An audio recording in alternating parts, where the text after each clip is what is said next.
Times Now was the first channel to expose the PFI link to the love jihad case from Kerala involving Hadiya.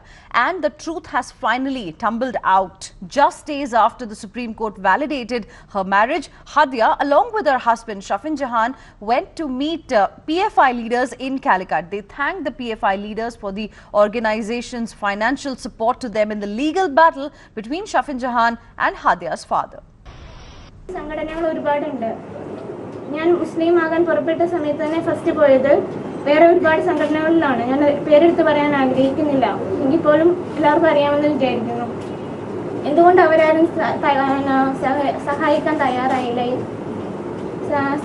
തയ്യാറായവരെ മുസ്ലിം സംഘടനകൾ പോലും കുറ്റപ്പെടുത്തുകയാണ് ഉണ്ടായത്. Let's go across to my colleague Herman, who joins us live for more on this big story. Herman, now this meeting between PFI leaders and Hadiya and Shafin Jahan, her husband, whose marriage of course got validated by the Supreme Court a few days ago, it shows the link that this extremist group has with Shafin Jahan and this entire case. Well, Hina, this visit comes in fact just days after the Supreme Court had restored their marriage, and it is Hadiya accompanied by a husband in fact who visited E. Abu Bakr, the chairman of the Popular Front of India, to thank him for the legal fees. It's very interesting to note in a conversation there while talking to the media, she says, I approached different Muslim organizations, but it was the Popular Front of India that had supported me and helped me financially during the entire hassle. Well, it raises several important questions, and one of them being is that why is it that the Popular Front of India, that is under scanner for its terror links, would take such a personal interest in this particular case? In fact, they are also accompanied by Zainaba, who in fact she was her guardian when she had converted herself to Islam from Hinduism, and she was in fact the one who had introduced Hadiya to her husband, and she is also part of that meet, and in a way raising also questions, because we do know that the Popular Front of India, for example, has already been banned in Jharkhand, and the reason being because the Jharkhand government felt it had certain links to the ISIS.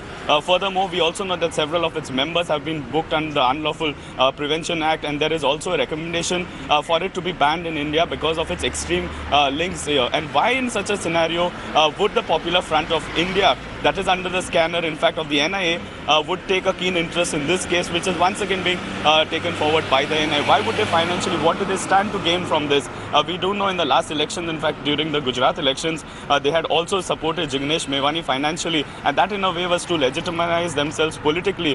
And in such a sensitive case, what does the PFI stand to gain? Why would they involve themselves? Why help Hadiya in such a sensitive issue? Because we do know on one hand, while the marriage has been restored, the investigation will be continued by the NIA, and the same NIA had also recommended the PFI to be banned because of its extreme views. And in such a scenario, what does PFI stand to gain in a case where the NIA themselves are involved? Back to you. Yes, Herman, stay with us. For our viewers, let's once again play out that soundbite of Hadiya. What exactly she had to say after meeting PFI officials. സംഘടനകൾ ഒരുപാടുണ്ട്.